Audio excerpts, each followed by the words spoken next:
message for the climate change skeptics and the big oil people? Well, as far as climate change skeptic, I mean, like I believe in the scientific method, and one should have a healthy skepticism of things in general. And if you first things from a scientific standpoint, you always look at things probabilistically, not definitively.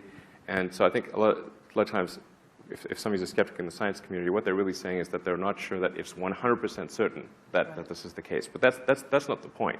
The point is to look at it from the other side. So what do you think the percentage chance is of this being catastrophic for some meaningful percentage of the Earth's population? Is it greater than 1%? Is it even 1%? If it is even 1%, why are we running this experiment? Right, you called it a Russian roulette. We're playing Russian roulette with the atmosphere. We're playing Russian roulette, and as each year goes by, we're loading more rounds in the chamber. Mm-hmm. It's not wise. Mm-hmm. So that's, and what makes it super insane is that we're going to run out of oil anyway. Like, it's not like there's some infinite oil supply. We're going to run out of it. So we know we have to get to a sustainable means of transportation no matter what. So why even run the experiment? Right. It's the world's dumbest experiment. Right. Steve Jobs was and is a wonderful Silicon Valley icon. Is he someone that you've admired, and what have you learned from Steve's life and work? Well, he's certainly someone I've admired. Although I did try to talk to him once at a party, and he was super rude to me. But I don't think it was me. I think it was sort of, off the course. I think you weren't the first. Yeah, not the first. No. It was, yeah, and I was actually there with, like, Larry Page is an old friend of mine. I've known Larry since before he got venture funding for Google, and Larry was the guy that introduced me to Steve Jobs. So it's not as like I'm going like and tugging on his coat, like, please talk to me. But so it was introduced by Larry Page. It's not bad. So. I mean, he obviously was an incredible guy and made fantastic products and I don't know, there was like a certain, the guy had a certain magic about him, just sort of, that was really inspiring. So, I mean, I think that's really great. Is there that magic that you try and emulate? No, I think Steve Jobs is way cooler than I am, so. That third failure in a row, did you think, I need to pack this in? Never. Why not? I don't ever give up. I mean, I'd have to be dead or completely incapacitated. 8 weeks later, Musk bet the company on another flight. We have liftoff. And this time around, everything worked. Perfect. If that fourth launch hadn't worked, that would have been it. We would have not had the resources to mount a fifth. Really liking what you do, whatever area that you get into, given that even if you're the best, there's always a chance of failure. So I think it's important that you really like whatever you're doing. If you don't like it, life is too short. I'd say and also if you like what you're doing, you think about it even when you're not working. I mean, it's something that your mind is drawn to. And if you don't like it, you just really can't make it work, I think. I think the reality of being president is that you're actually like the captain of a very huge ship and have a small rudder. Because obviously, if there was a button that a president could push that said economic prosperity, you'd be like, they're hitting that button real fast. Full steam ahead, yeah. You could measure the speed of light by how fast they press that button. Because that's called the re-election button. So I'm not sure how much the president can really do, but I think I'm generally a fan of like minimal government interference in the economy. Like the government should be kind of like the referee, but not the player, and there shouldn't be too many referees. Right.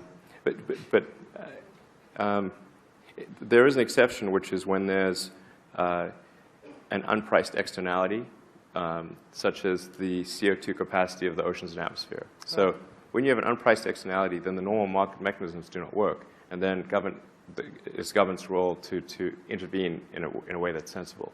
And the best way to intervene is to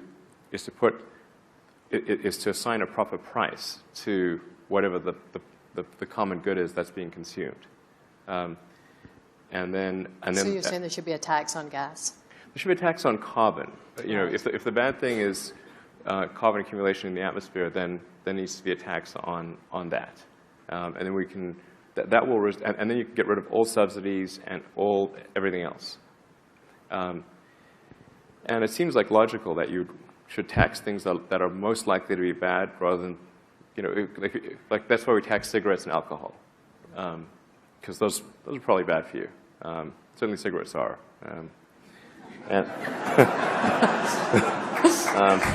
I think currently what we're doing right now, which is mining and burning trillions of tons of hydrocarbons that used to be buried very deep underground, and now we're sticking them in the atmosphere and running this crazy chemical experiment on the atmosphere. And then you've got the oil and gas companies, which have ungodly amounts of money. And you can't expect them to just roll over and die. Like, they don't do that. So actually what they much prefer to do is spend enormous amounts of money lobbying and running bogus ad campaigns and that kind of thing to preserve their situation. I think the first is you need to work, depending upon how well you want to do, and particularly if you're starting a company, you need to work super hard. So what does super hard mean? Well, when my brother and I were starting our first company, instead of getting an apartment, we just rented a small office and we slept on the couch. And we showered at the YMCA, and we're so hot up we had just one computer. So the website was up during the day, and I was coding at night, 7 days a week, all the time. And I sort of briefly had a girlfriend in that period, and in order to be with me, she had to sleep in the office. So work hard, like I mean, every waking hour. That's the thing I would say, particularly if you're starting a company. And I mean, if you do simple math, you say like, okay, if somebody else is working 50 hours and you're working 100, you'll get twice as much done in the course of a year as the other company.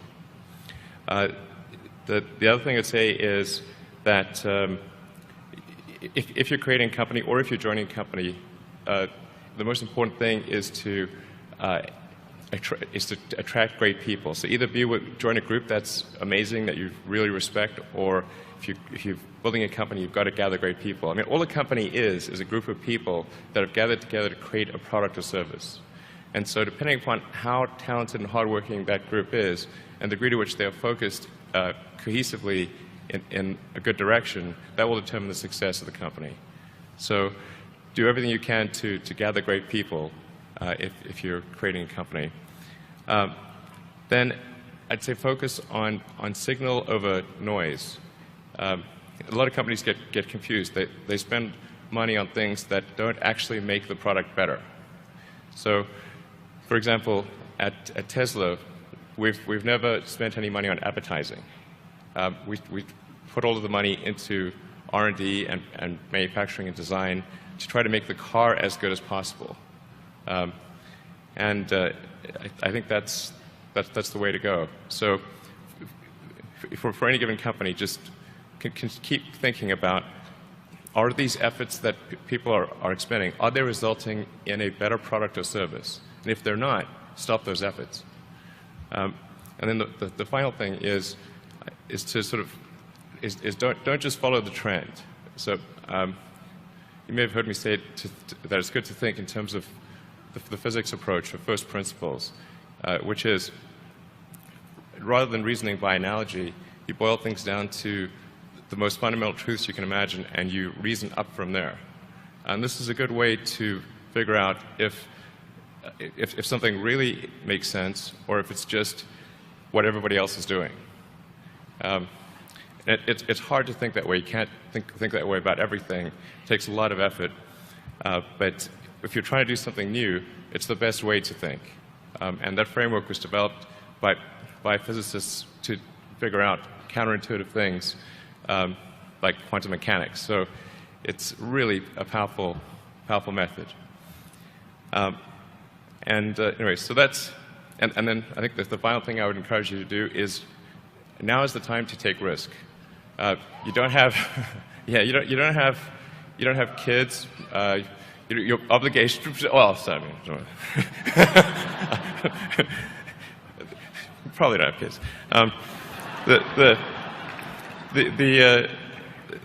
But as you get older, your obligations increase. So and once you have a family, you start taking risk not just for yourself, but for your family as well. It gets much harder to do things that might not work out. So now is the time to do that before you have those obligations. So I would encourage you to take risks now. Do something bold. You won't regret it. Thank you. And I was trying to think what would most influence the future. What are the problems that we have to solve? And I actually talked a lot to friends and my housemates and that kind of thing, and dates, which was maybe not the best thing. So, yeah. Actually met a woman I dated briefly in college, who now works at Scientific American as a writer, and she related the anecdote that when we went on a date, all I was talking about was electric cars. That was not a winning conversation. So it was a bit of a monologue, was it? Yeah, she said she said the first question I asked her was, "Do you ever think about electric cars?" She said, "No." She never does. So you learn from that. That wasn't the best shout-out line. Wasn't great. But it has recently it's been more effective. There you go. I know this man. Yeah. So when I was thinking of like what I thought would affect the world as a student, it wasn't really from the standpoint of those are the things I'll get involved in. It was kind of more in the abstract. These are the things I think will happen that will affect the world, but not that I will be involved in them. As it turns out, I have. But I always thought that we would make much more progress in space, and it just didn't happen. It was really disappointing. So,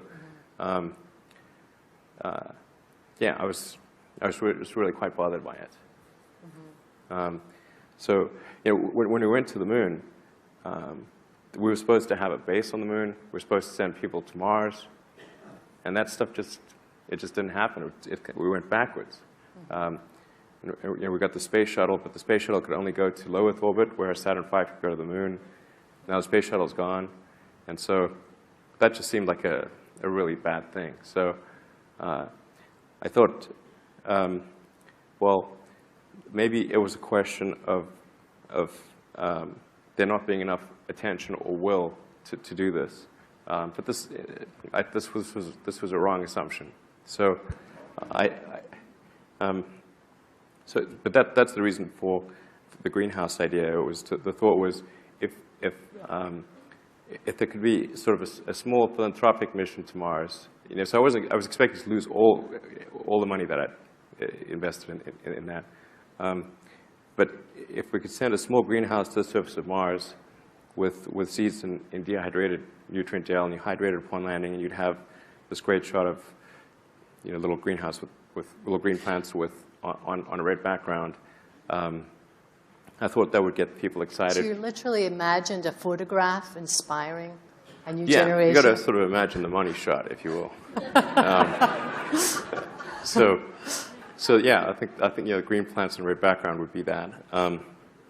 And people tend to get interested and excited about precedents and superlatives. So this would be the furthest that life's ever traveled, the first life on Mars, as far as we know. And I thought, well, maybe that would result in a bigger budget for NASA, and then we could sort of resume the journey. That was the basic idea.